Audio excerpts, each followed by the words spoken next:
तो हम जहाँ इतनी दूर बोटिंग के लिए आए थे, लेकिन कुछ ऐसा हुआ कि हम सिर्फ 3 लोग ही बोटिंग करने आ पाए।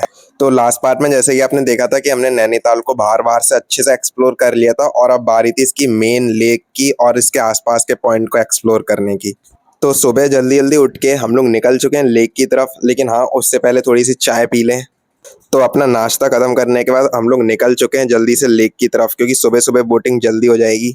तो हम लोग लेक पे पहुंच गए थे, क्योंकि ये जस्ट हमारे होटल के सामने ही था, लेकिन अभी टिकट काउंटर खुला नहीं था तो हम लोग खड़े थे। लेकिन उससे पहले ही मैं बता दूं कि हम लोग सिर्फ 3 ही लोग जा रहे हैं बोटिंग कर रहे हैं, क्योंकि हमारी मम्मी वगैरह ने मना कर दी है कि हम लोग नहीं करेंगे बोटिंग, पता नहीं क्यों, जिसकी वजह से बस हम तीनों ही बोटिंग करने जा रहे थे। तो फिर जल्दी से हम सब लोग बोट में बैठ जाते हैं और निकल जाते हैं नैनीताल की एक बहुत ही ब्यूटीफुल लेक को एक्सप्लोर करने के लिए, जहाँ का व्यू सच में बहुत ज्यादा तगड़ा आ रहा था सच में। और एक तो मौसम इतना ठंडा हो रखा था, बादल दिख रहे थे पीछे।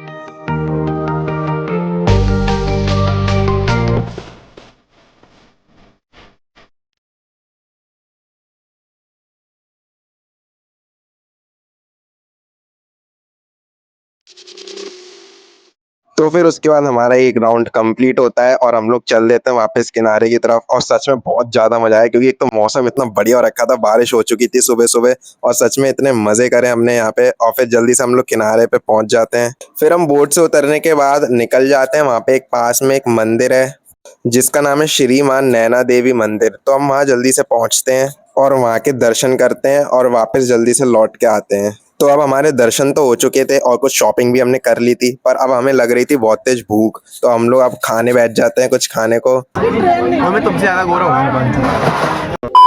तो फिर अब जल्दी से हम वहां से खा पी के निकल लेते हैं अपनी नेक्स्ट लोकेशन को, जो आपको पता चलेगा नेक्स्ट पार्ट में। तो तब तक के लिए बाय बाय।